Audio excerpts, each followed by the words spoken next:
Hello, everyone. Welcome to the Energy Healing Network. And I have the pleasure of having Shani Bella joining me today. How are you, Shani? Hi, hello everybody. Nice to be on here. Thanks for inviting me on. Yeah, pleasure to have you. Pleasure to have you. Tell our audience where you're joining us from today. So I am based in the UK in a small little city called Norwich. Um, and it's in the hump of England. So if you look at the map, we're just in the little hump, but I'm originally from London. So I've lived all over the world, but now find myself in Norwich. Yeah. Pleasure to have you here joining us. Thank As people in the United States, we just love those accents. you. Yeah, well, to kind of let our audience kind of know what you actually do. You're actually a rebirthing breathwork Yeah. facilitator, Mhm. an ancestral healer, and a feminine awakening guide. Kind Mm. of break that down for our audience and educate them on what all that entails. Yeah, absolutely. So I would say that as an overall type of healing modality that I use has developed and evolved over time. And the way that I work is quite shamanic and energy based. So rebirthing breathwork is a whole topic in itself that I'm happy to kind of break down in a short couple of sentences for you here, but it's an entire conversation on its own. So rebirthing breathwork is a form of breathwork facilitation. It's conscious connected breathing. Even within rebirthing, there are different schools of rebirthing breathwork. But I use nose breathing, where it's conscious connected breathing with the real focus on people's birth script. So that's how they were conceived into the world, what happened to them during the time in the womb, and then how they actually birthed into the world, and how that then affects your patterns of behavior and the way that you navigate through life. At a cellular level, what have you taken on from your mother line? And then I work with that through ancestral healing, through the breath work, and I mostly work with women as well. I have worked with men in the past, but my majority of my clients and the women that I work with, the people I work with, are female.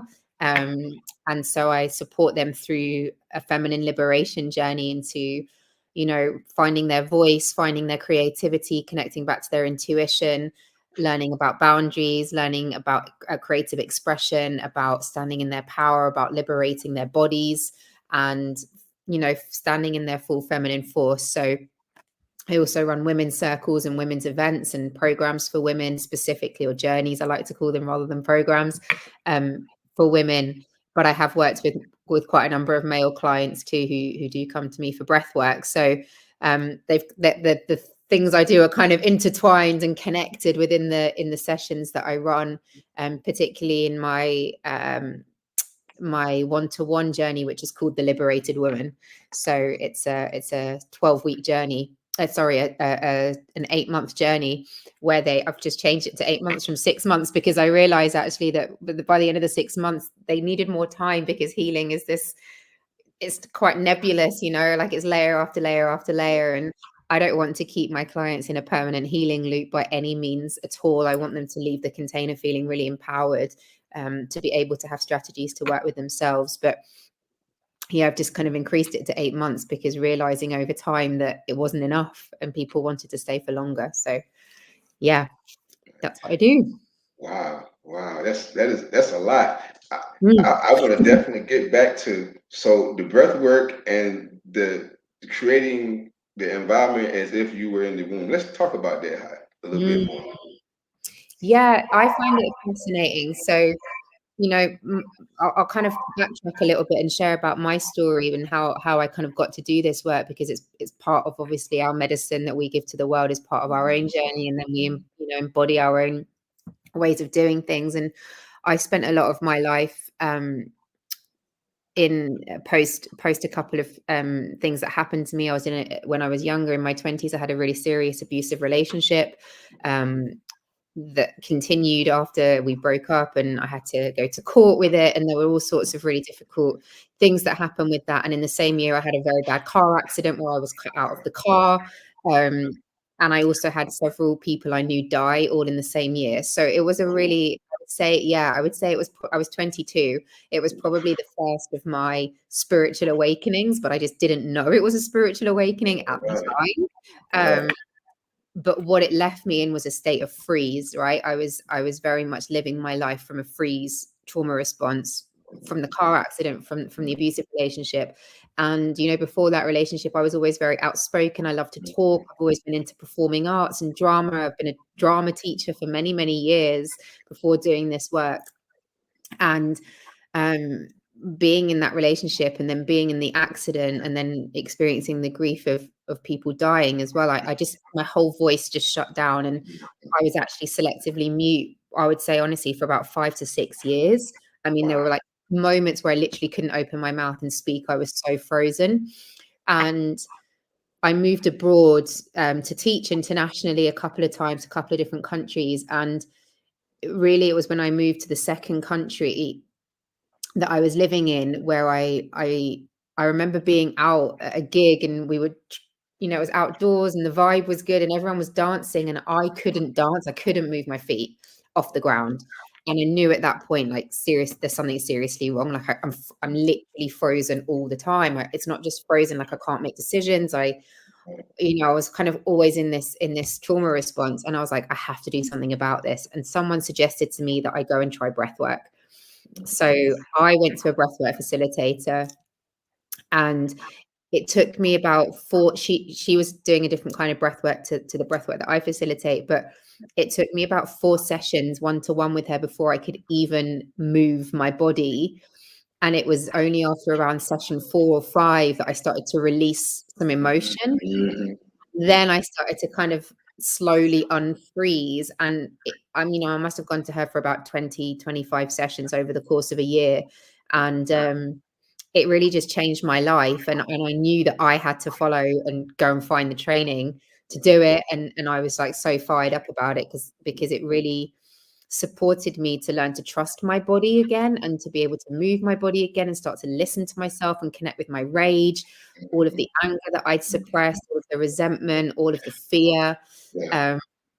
And it was really through like my own journey with that then allowed me to go and train to be a breathwork facilitator. And so when it comes to the birth scripts that you just, you know, mentioned, I started to kind of deeply explore that when I was doing my own training, and I looked a lot into my own birth script, which is different to a birth story. So your birth story might be things along the line of, your mum might have said to you things like,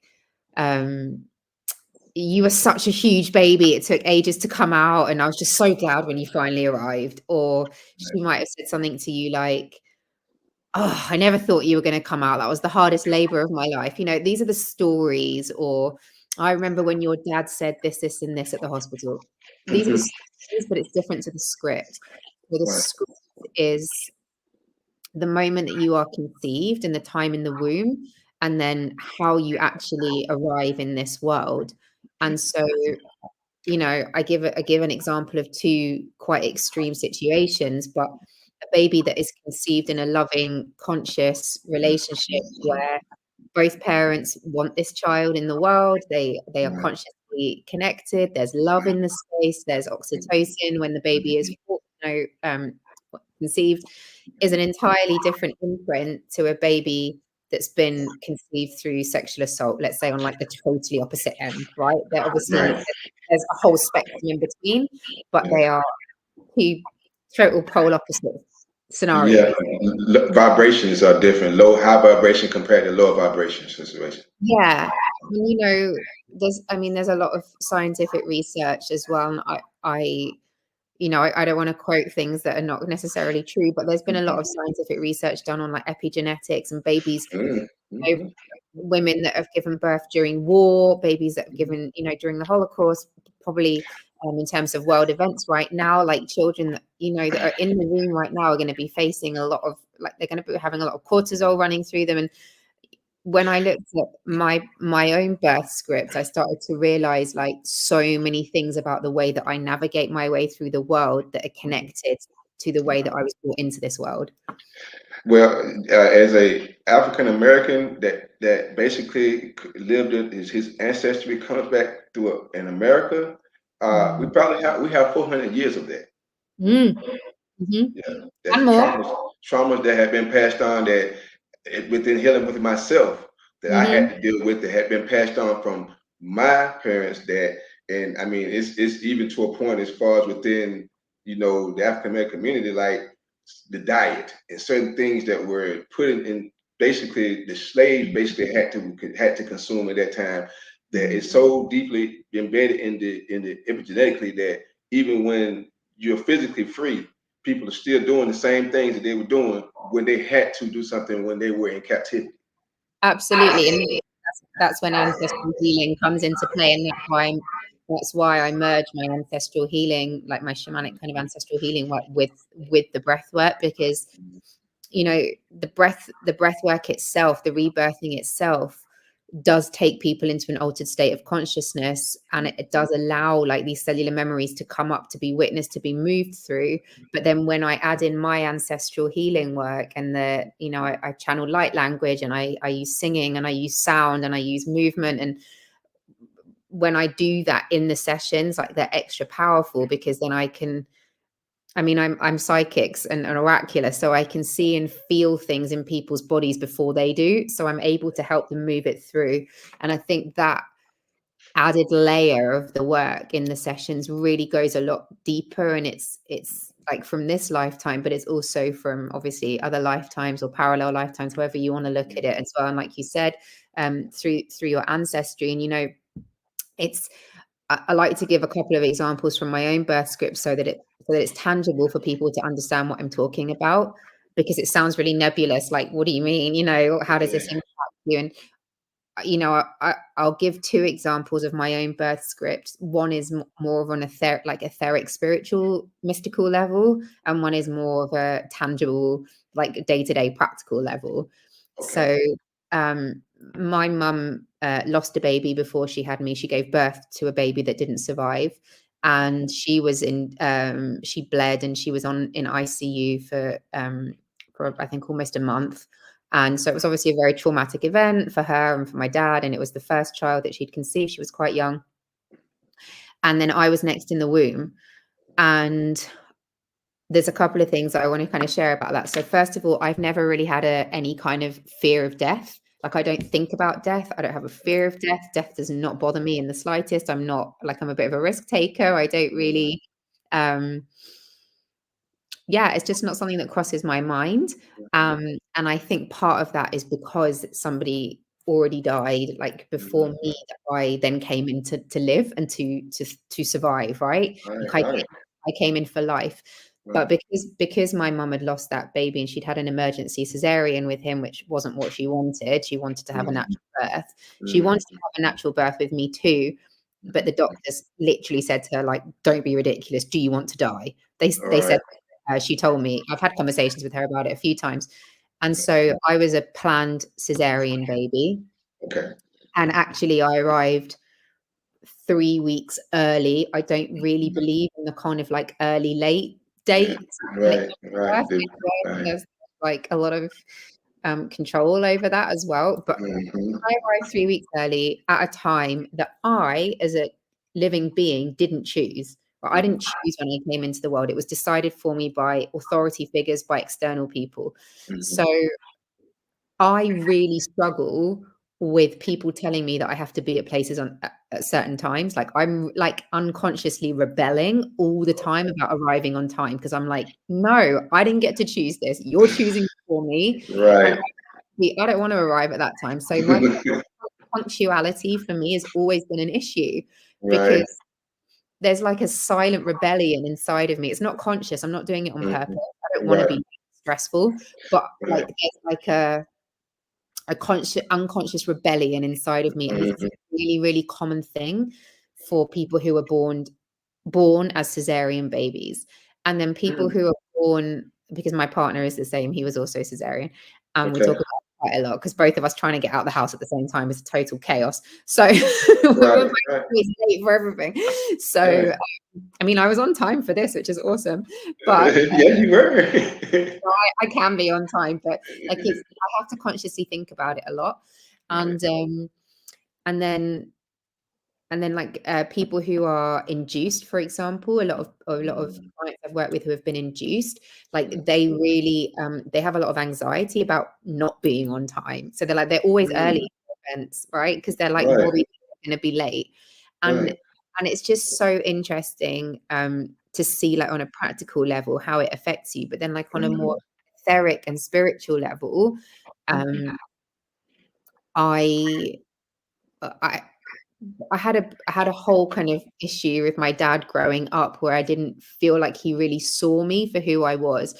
Now, I think obviously he was still grieving the loss of the child, and as a child, I didn't understand that. I just wanted my Right, dad to love me, to see me, to right. tell me he was proud of me, to tell me he loved me, and he really struggled with all of those things. Oh, And when I it was 2020, I was in India doing my breathwork training, and obviously the world shut down, and I hadn't lived in the UK for 10 years because I'd been teaching abroad for a decade, and I had to move back in with my mum and dad because I had nowhere to go in the UK, and they'd moved house. So I moved in, and that was like this whole other next level of the healing journey. And because I'd had like a real spiritual awakening in like 2018, 19, like the next level one. And we'd be at the dinner table and it would be like me, my mum, and my dad would ask my mum a question about me, but I was sitting right there. So he might say to me, wow. yeah, like he'd say to me like, why is Shani upset? I'm like, hello, I'm right here, why don't you just ask me how I'm doing? And Really? it's the weirdest thing, and I was like, he doesn't see me, it's almost as if I'm invisible in the space, what's going on?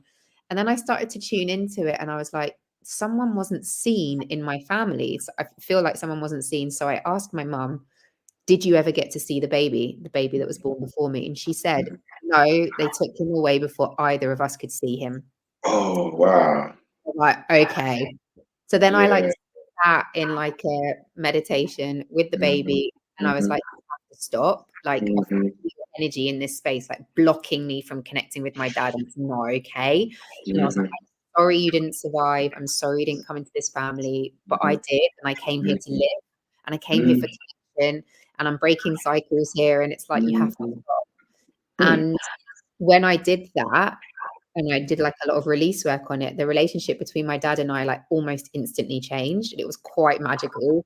Wow. Um, so like, and I have many stories like that around my birth script, and I think even from working with clients or even at looking at friends of mine who have already had children, I've got Mhm, a good friend who had a baby, also lost a baby. She gave birth to a little girl that died.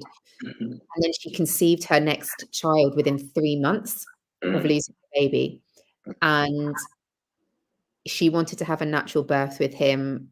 It didn't go that way. She had to end up in the hospital. He was induced, and he has a massive mistrust of the world. He doesn't trust the world. He's always mhm, looking for his mum. He's impatient. He gets really anxious, and it's I see him because I'm like, well, obviously, like you were induced. You came in 3 months after a baby died. Like your mum was still grieving, and you came into the womb. So no wonder you've got this like codependent relationship with your mum. And we had another baby about 4 years later who was total opposite, like natural water birth, as she wanted it, mhm. and he's a totally different child. He is chill, Yeah, he's independent, he's not yeah. always for his He's mum. grounded. He's He's younger. grounded. He's He's grounded. grounded. See, He's that's the deal. The other one had no grounding.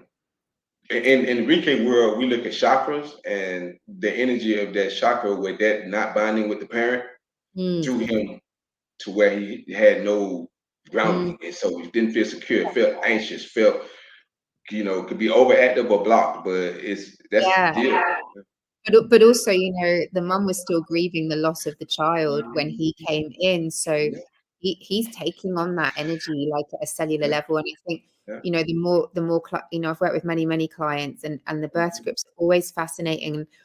I've worked with people, for example, that weren't breastfed, and then Mm. often in the breathwork sessions, they'll start to make movements like they're looking for it. Oh, And it's really? it's really, yeah, like physically it comes out in their mouth, and it's like it's really sad for them because they realize that they never had that bond that they wanted with their mum, or they felt abandoned, or Right. there was so many things come up as a result Mhm, of that. And mhm, I think we can see the difference in children from how they come into the world. And Mhm. I just find it fascinating. And it's not to blame parents, or, there are with all the will in the world, you might want a natural birth and it just doesn't happen that way. And I think, we've got to let go of any judgment, but we do a lot of forgiveness work towards our parents during this process, because it's most people come to me because there's some kind of issue. Most people come with issues with their mum, actually, but Mhm.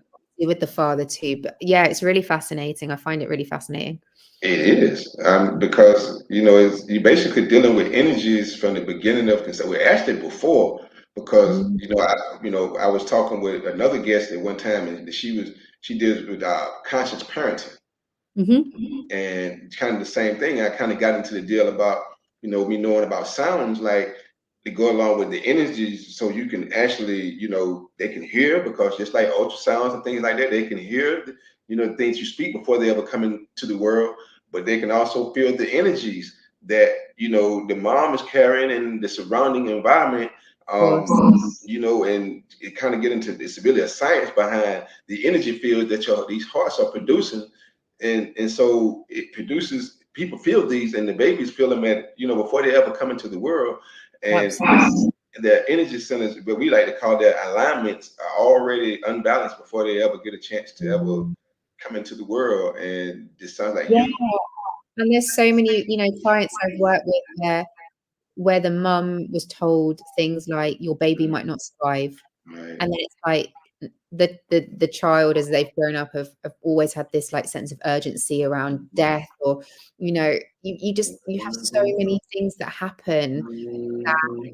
For example, me, like, I've always struggled with like bright lights and loud sounds and lots of chaos around me. I really don't deal well with that. And it was really interesting because we went to a festival. We've been to many festivals, but we were at a festival last summer, not this summer, the summer before, and it was a conscious sober festival. So it was supposed to be like alcohol free, drug Right. free, but we Okay. went, we went into um, one of the music tents, and it was a medicine music. Um, the musician he's a medicine man. Does creates medicine music that's supposed to like activate you Right. from music he does. But I was in there, and within 5 minutes of being in there, all I could hear around, I remember like the laser lights going. Mhm. Everyone was having such a good time. Everyone was so excited to hear this artist play.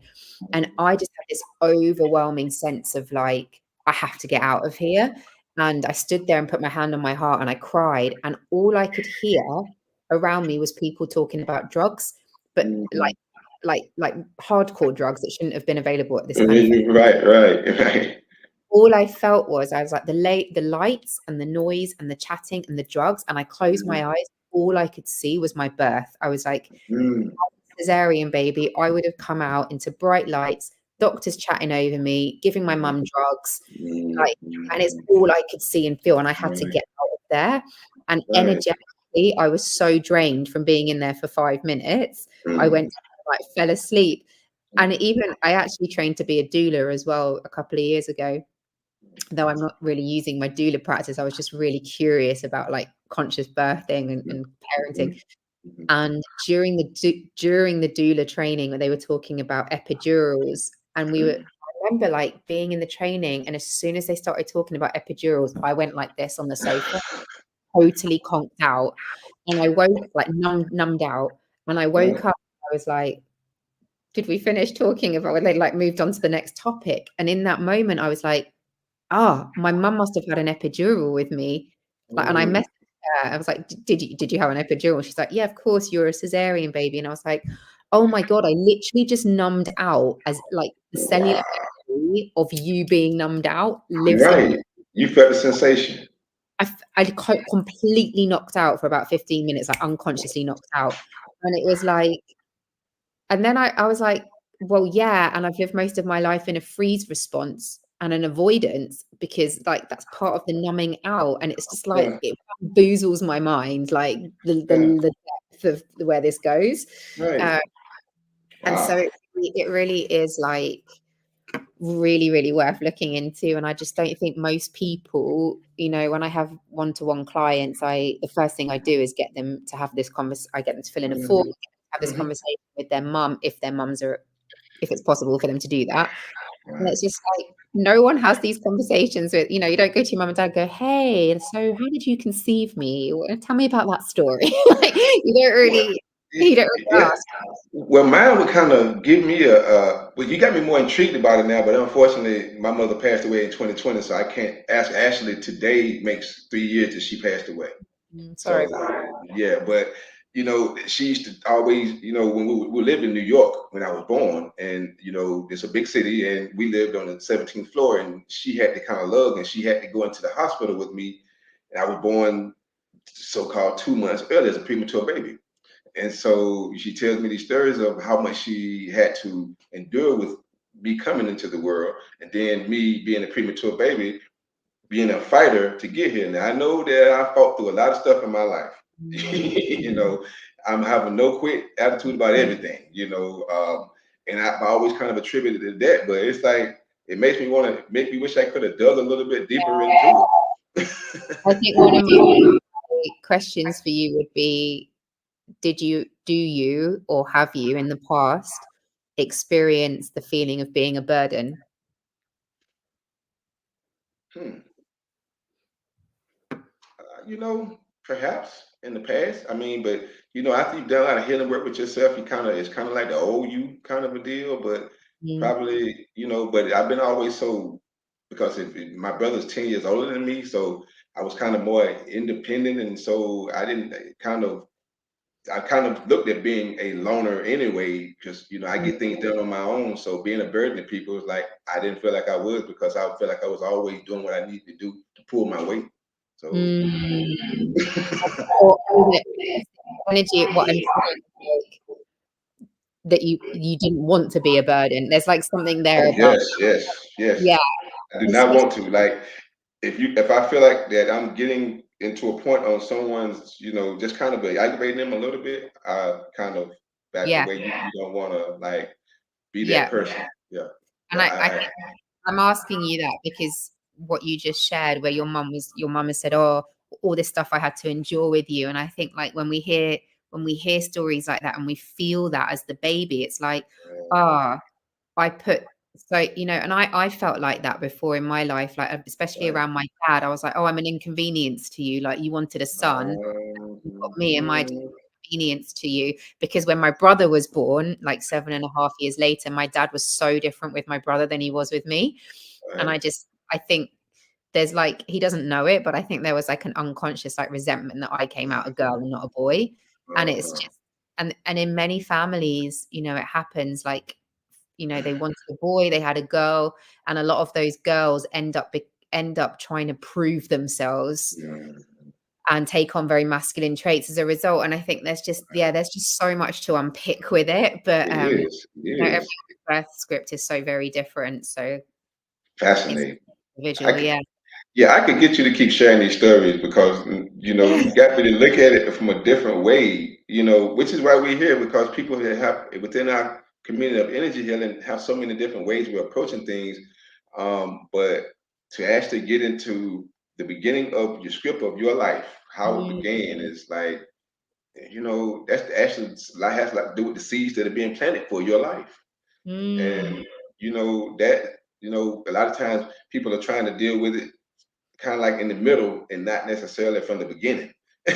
you know Yeah, I mean, there's this lifetime, right? And like you mentioned about your African American, ancestry. I mean, it's the same for me. Like, I have Jewish and I'm Jewish, so like I think right, about, for example, it's like I'm always looking for the exit. Like unconsciously, I'm always looking for right, the exit. right. That was obviously perpetuated by being in an abusive relationship because I was literally always looking for the exit because I was Yeah, scared.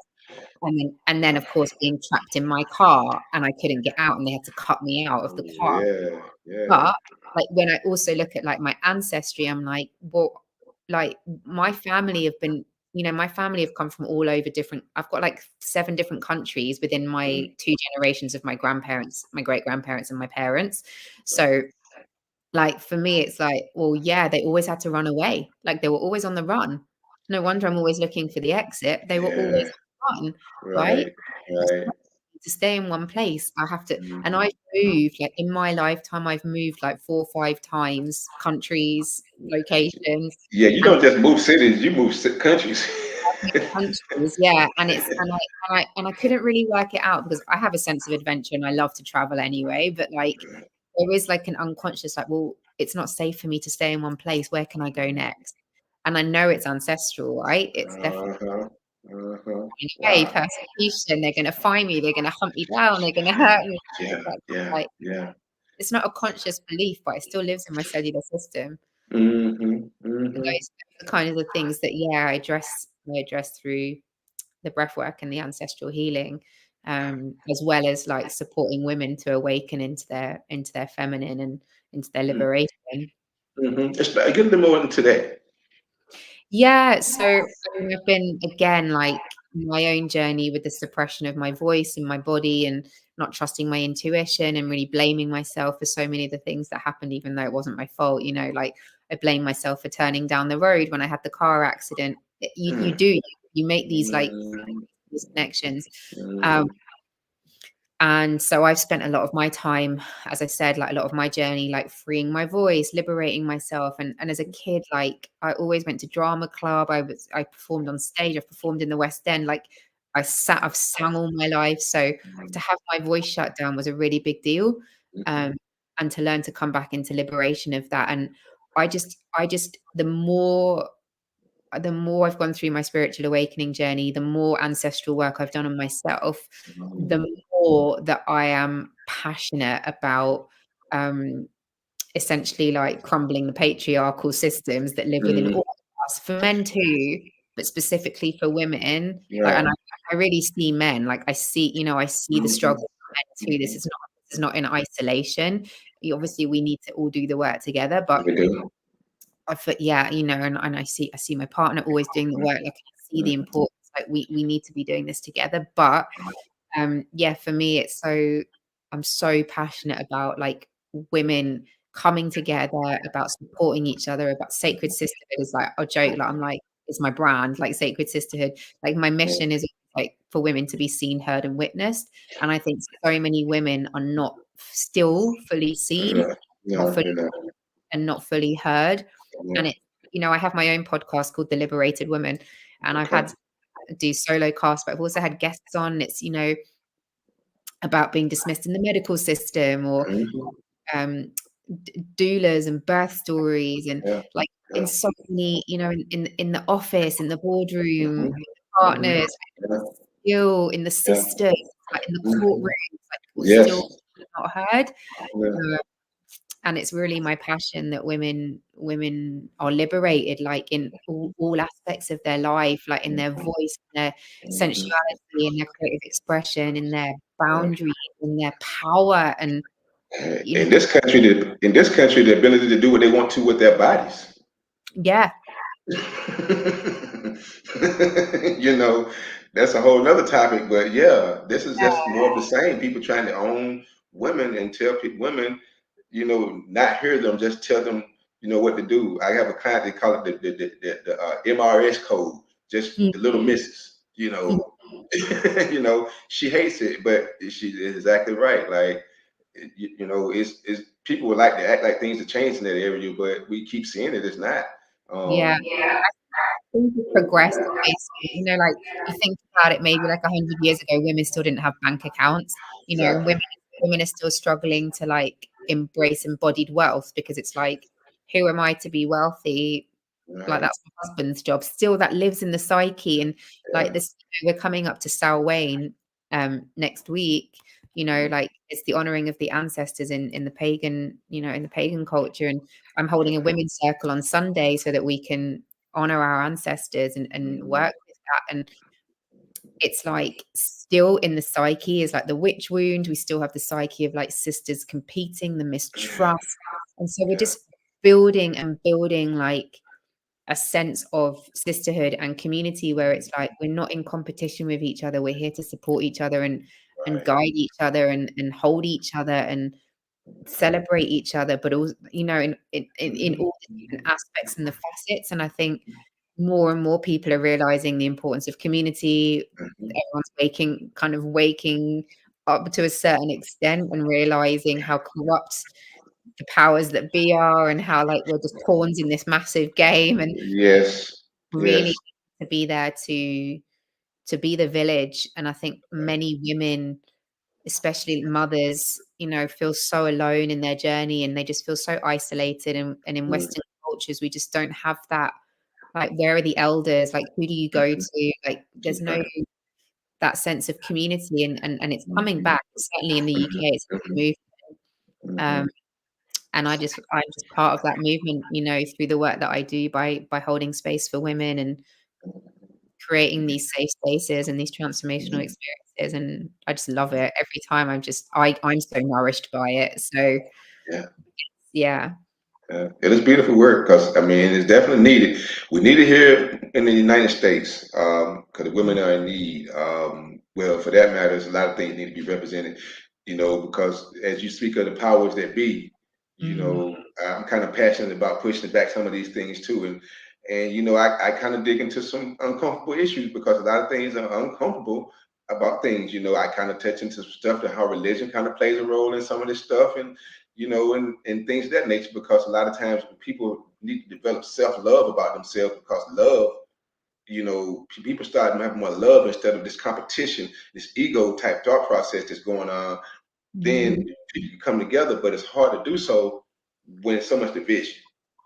Well, yeah, well, that's, you know, the powers that be, or whatever you want to call them, they love to keep us divided. That's how they control us. So, Exactly. so the more, and it's just one division after another, after another, after, I thought no, that's and true. the more that we can come together with, we've all got different paths. We all weave, my name Shani means red thread. Okay. And like kind of like the, and the red thread that weaves women together, and we are all woven together, and we have lineage, and that red thread comes through our lineage. And I love to weave. I weave communities, I weave stories, I weave connections. I just weave the threads so that women can find their own power. And I love that because, I've created events where I live, and women have started to meet up outside of my events, to like, they formed friendships and they formed communities and connections. And that's what I created these spaces for, right? Like, so that people don't feel so isolated and alone, and people can have that sense of the village, because we don't Mhm. have it anymore. Right. We don't. We don't. Mm, Well, about the breath work, because I'm just kind of interested because I know I heard you speak earlier that you went to India to mm, kind of take the training, mm, and I'm kind of a practitioner of pranayama, and mm, so that's another type of breath work that kind of it facilitates all parts of healing within the body. And I mm. was just kind of wondering, like, just kind of with techniques or whatever, what kind of techniques do these things, that this type of breath work kind of entail? Yeah, so what I do different to pranayama, like, I'm currently doing another training, um, that does include more yogic breaths and pranayama breaths, but the Mhm, breath work that I, originally trained in, Rebirthing, um, it's a conscious connected breath. So people are in the breath work itself for up to an hour, usually between like 45 minutes to an hour.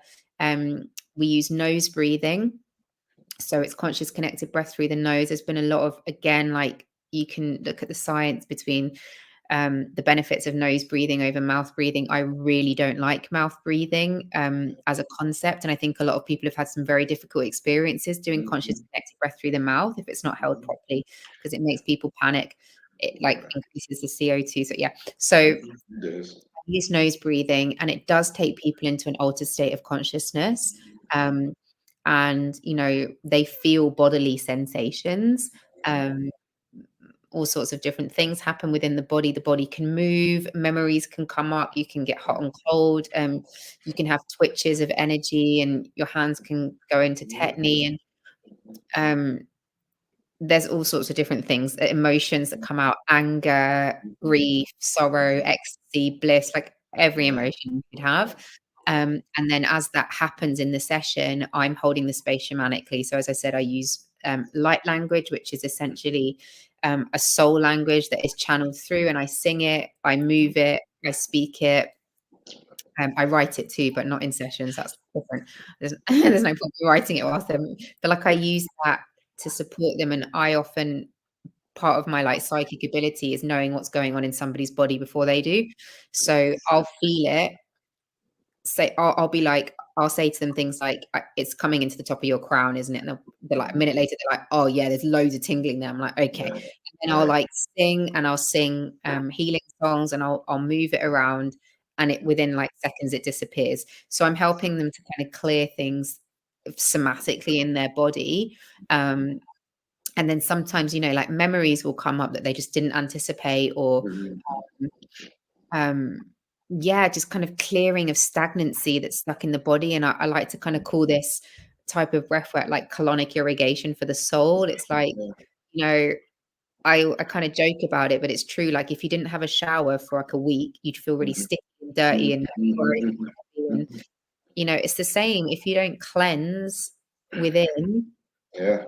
you're The essentially energies. carrying, yeah, like not only your own energies, but Mhm. collective. You know, and people who are going through an awakening process are often empaths, and they often take on other people's energies. So Mhm. it's a clearing, Yeah. an internal cleanse. Yeah, yeah. Well, it sounds like, just another way of how we deal with cleansing the chakras as far as, dealing with, energy and like I said, I use frequencies and things of that nature too, but to go along with meditation. So and then to go along with the breath work, the pranayama, it kind of cleanses these things too. So it sounds like just another way of approaching these things because there's so many different ways to approach our energy within our body. Um, Hmm. it's very Yeah, fascinating. everyone has to find their own way of, you know, what suits them and suits their body and their energy. I like to do shamanic work. I like ceremony. I like ritual. That's just Mm, I live my life that way. My partner's a shaman. Like we live our life ceremoniously. We live our life in ritual, and you know, I guess that's a remembrance for me of like how my ancestors lived. And I think everyone has a different, you know, at the beginning of my spiritual awakening, meditation was a huge part of my journey, but now I don't really meditate. It doesn't really suit me anymore. right. Um, now I need to move. Like I like to Mhm. dance, or I like to shake it out. Like Yeah. because my body is so much freer now, and I have Yeah. access to that. Like Right. that's what really helps me. But you go through different stages, right? And you have to find what's right for you. And Mhm. everyone's on a Mhm. different path, and different things might support you at different points of your journey. So Right. I don't think Well, there's what any wrong way to approach it. It's just what feels right for each person. that's what I was about to say. It's no wrong way of doing it. And the thing about it, like meditation, people don't understand that not just sitting in one spot. You can be walk meditating.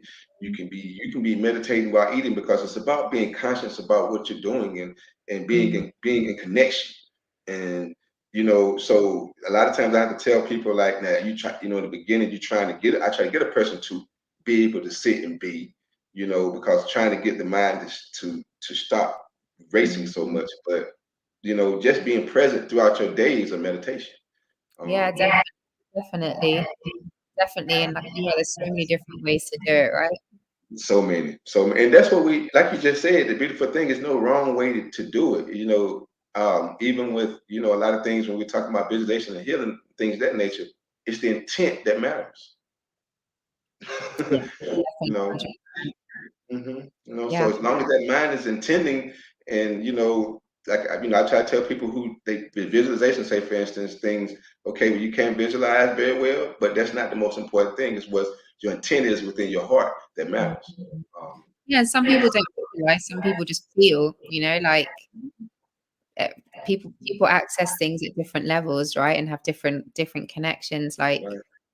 I think like for me, like m- m- I'm I'm claircognizant, so like I feel very instantly things, or like I get like messages come to me, like Mhm, I'll get told things, so I hear mhm, mhm, visions. I get, but I would say like visions I definitely do get, but I'd say like my main, like I can just be like I know something's happening, but I know something's about to happen. Like that's my uh, kind of sense of like psychicness, but I have visions as well of like things that are to come, but yeah. it's less. it's more, yeah, definitely I would say like more feeling and hearing. Intuition. Yeah. Yeah, my intuition is super strong, and Yeah. I'm so proud of that, because when I was in my PTSD freeze response, like, that was the thing I blamed the most, because when I had that abusive relationship, I was so young, I was like 19 to 22, and Mm-hmm. we moved in together for about Mm-hmm. 6 weeks before I left, because I thought I was gonna die. Really, I was that fearful, and he was really violent, and I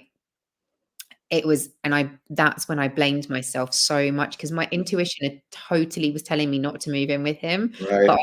I ignored it and I did it anyway, because I thought it was the right thing to do at the time. Youth. And so for ages I blamed myself, Yeah. because I knew I was so angry at myself, really, because I knew that I shouldn't have done it. And so it's kind of like I shut down my intuition, and I really Mm, work like to crack that open, all and breath right. definitely helped me with that. Well, the thing is, a lot of times we look back on things we did when we were 20 and 21. All of us got something that we question. If we didn't, then we haven't grown very much at all. Exactly.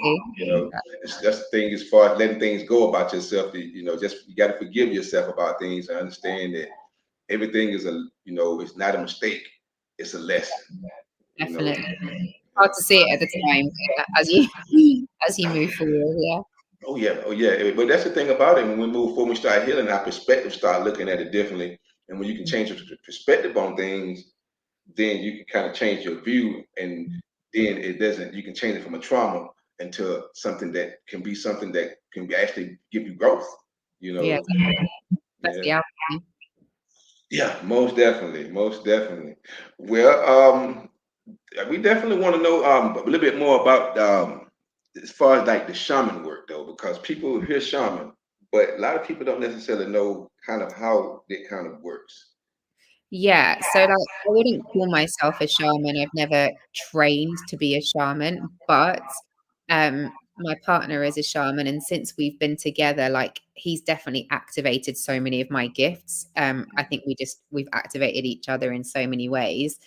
So, for example, my light language, I didn't know I could speak, sing, move that until it was about a year ago it started happening for me, and it's because we'd sat in so many ceremonies and he was using light language, and it's like it sparked my frequency off, and then it just happened one day when I was doing the washing up, like it just came through and I was like, what is that language I've just come out of my mouth? Like, what is that? And that was how it kind of started. Okay. And I think just like naturally as a gift, I connect to realms. And so when I'm singing to people or when I'm using the rattle or my drum, like it just happens, and it's not I wasn't taught that. It's Mm-hmm. just the more I awaken, that it's just a remembrance. It's a remembrance of Mm-hmm. like probably who I was in Right. different periods of my life. So Right. you can go and I've sat in many ceremonies, but you can obviously go and train in shamanic training, which is different shamanic and different shamans around from different tribes and different indigenous peoples will teach you Mm-hmm. different things, and they have their own cultures and their own customs. So I don't want to like be appropriate and be like, I'm not a shaman. Like I wouldn't call Right. myself, I wouldn't put it in my title or anything like that. Right. I Right. would just say that a lot of the work that I do is Mm-hmm. shamanic in nature. Yeah. And the shamanism is basically the power path. It's like reclaiming your power. So it's and again, there are so many different shamanic traditions that I mean, that's a whole Yeah. podcast episode in itself, and I can't speak for all of them at all. But Yeah. And get deep too. it's part of their lineage, right? Again, it's like Yeah. gifts passed down, it's things that they learn, it's part of Yeah. their tribal culture, it's their indigenous way of healing, it's of medicine, Mm-hmm. so there are so many different aspects to it. I think it's again, that's like a whole hour and a half episode on its own. But all I would say is like for me, I think as I said, the more I awaken, the more I do this work, the more I work with people, the more work I do on myself, the more gifts are opening. Like I've only really owned the fact that I'm psychic in the last sort of 3 years, I would say. I think I've always had that gift, but I've Right. only really stopped gaslighting myself over it in the last Mm-hmm. year. Like Okay. really been like, no, I'm psychic and I'm owning it. Like because I was Mm-hmm. shame to say it. And I think, again, that's like the persecution, the persecution of being a Right. witch. I know I've been a witch in past lives that have felt and experienced it. I think there are so many aspects and remembrances that it just comes to you naturally, right? It does. And it's funny that you mentioned that because that's the subject of a podcast that I'm planning to do in the future. Is kind of basically how throughout history, because I told you I kind of tap on some of the religious deals, and Mm, throughout history, women who were healers, mm, like they were called witches, even though they were midwives. They were people that were actually helping people. mm, But just to kind of get back to what you were saying about how society is done with women, but a woman, we could have Yeshua, or Jesus is what he called, or Buddha, as a man as a healer. But whenever a woman became a healer, she was called a witch. mhm. And Yeah. I found that fascinating when I put thought to it not too long ago. But the comparison to we kind of had to get into was the amount of killings that also occurred, Mhm, because of this, as opposed to some of the Dashanats that we mhm, should be upholding to. But mhm, it's kind of gonna get into the culture of the beliefs about people that they kind of to this day kind of permeate and have a mhm, lot to do with what's going on currently in our society. mhm. Yeah, definitely. The witch wound definitely still lives in the society of women. The mistrust of other women, the like snitching on a witch, and Yeah. yeah, the fear of persecution is definitely still there, and so many women who are remembering their gifts definitely carry a shame around it, and definitely Mhm. like the persecution wound around it. Yeah, for sure, it still exists. Um, It shouldn't. That's why another reason why we should be doing this, because you need to empower women to not be hiding their gifts. mm, You know, yeah, and and the thing, unfortunately though, it takes people to kind of step forward and kind of get the ball going for people to feel comfortable. Because I mean, I know a lot of people who either know they have these gifts or afraid to even tap into see because of certain things like this. yeah, and it just comes in layers, and everyone has their own journey with it. And I think, like I've been on this particular spiritual path, it feels like a long time, but in reality, it's been like 5 years. And 5 years, what's 5 years compared to lifetimes of things that have happened to me? So it's all like layers, isn't it? All the time. Mhm. Where I am now compared to where I was 5 years ago, it's not comparable, but I know that there's still so many more layers, to get through. Well, we both know as healers, this is a journey. It's an everyday journey, but that's what makes it beautiful, though. Yeah, definitely. Hard but beautiful. Yeah, yeah, it is. Mhm. Well, I don't. We kind of cut off at an hour because I don't. Most of the time I have to edit it down, so we want to make sure that we get all of this on. So, kind of let our audience know like what you kind of got going on business wise. How can you be contacted? Things of Mhm. that nature. Yeah, so you can find me on Instagram. My Instagram is @_Shani Bella, which is spelled exactly as you see it on this screen. Um, you can go on my website, which is shanibellacoaching.co.uk. And I have a free WhatsApp group called the Sacred Sisterhood Circles, but you'd need the link for that. So maybe when you send me the links, I can share with you the link for that. Um, Definitely. I'm in the middle of an online journey right now, so people still can join it. It's called Soul on Fire. It's a 21-day journey to really support women to see what sets their soul on fire, and like what stops them from exactly what we were talking about, like living their gifts, like the shadow work behind that, the inner child work around it, and then stepping into more clarity and vision. But people still can join that. We're on day 11, I think now of it. It's in a Okay. private Telegram group, and we have a breathwork journey with that. Also, we had an opening ceremony. We'll have a closing ceremony. I run monthly online breathwork journeys, rebirthing breathwork journeys, and the next one is on November the 1st, and I've got another one in November. I think it's on the 23rd. Again, you can find all of that information on my website. the women's circles currently that I run are in person, but I will be starting them up online again, so that because I used to have so many Americans coming to my women's circles, and then people demanded them in person once we could have in-person events. So I started running them in person. But yeah, you can find me on all those platforms. I have a podcast called The Liberated Woman, which is on Spotify and Apple. So you can definitely take a listen there. There's loads of great episodes about all sorts of different aspects of feminine awakening and liberating the feminine. I have a Facebook group. There's so many ways you can contact me. Right, right, Many different yeah, ways. right, right. Well, we definitely want to get you back on because that shamanic work that could become a whole podcast. I really Mm, like people to kind of get a better understanding because people don't really understand because it can get deep. yeah. Um, I would get my partner on to talk about that because that's what I that's was his about to say. path. Yeah, absolutely. Like Yeah. I'll happily pass you his details. I think that's his path and he could share with you like I kind of have come to it through him or been Hmm. activated because we do so much, we hold ceremonies together for people and things like that. So for me it's been activated because of him, but it's his Right, path. Like so right. I would definitely have a deeper conversation with him about it for sure. Okay, I definitely like to talk to him, and we like to hear more about what you have going on out, with in the future about the things you have. You just announced right then, kind of, what and anything you may have to kind of go into the United States because we need more people to be able to contact you because they Yeah. need your help.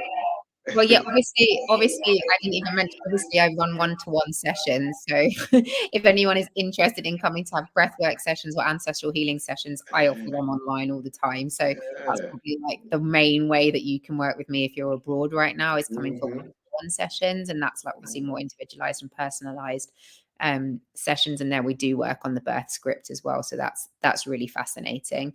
Um, but yeah. Can't live that out. That's important.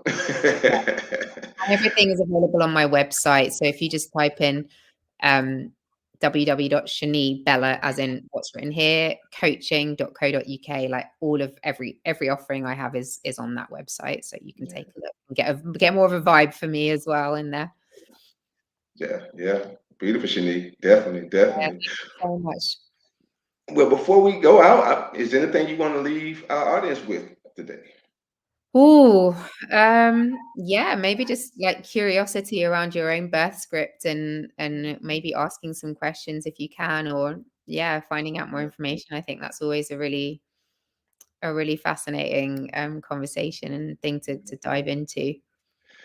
Yeah, yeah. Like I said, I wish I could have got more deeper into that if I'd have known these things. But I think Yeah. you did just kind of give me some insight on something earlier that I hadn't thought about. So, with the Yeah, information I did have, something to think about. yeah, absolutely. Yeah, thank you for sharing that part of your story as well. Yeah, yeah. Well, we all have it, and that's the thing about it too is that us as healers, we have our own healing journey. That's just like you shared. And so I always like to remind people that we all are in healing. Of course, we're humans. We're just trying to navigate the crazy world out there. That's it. And trying to share information, educate people, to help them do the same, and give them tools to manage, the things better in life that they can basically, live with love and light. Yeah, exactly. Yeah. Well, Shani, it's been a pleasure to have you on. Thank you so much, Tim. It's been great. Thank you. Yeah, yeah. And thank you, audience, for joining us again this week. We look forward to bringing you more beautiful people like Shani. So join us next week as we bring more light and love to the world. And Mm. until then, definitely love yourself and love the world.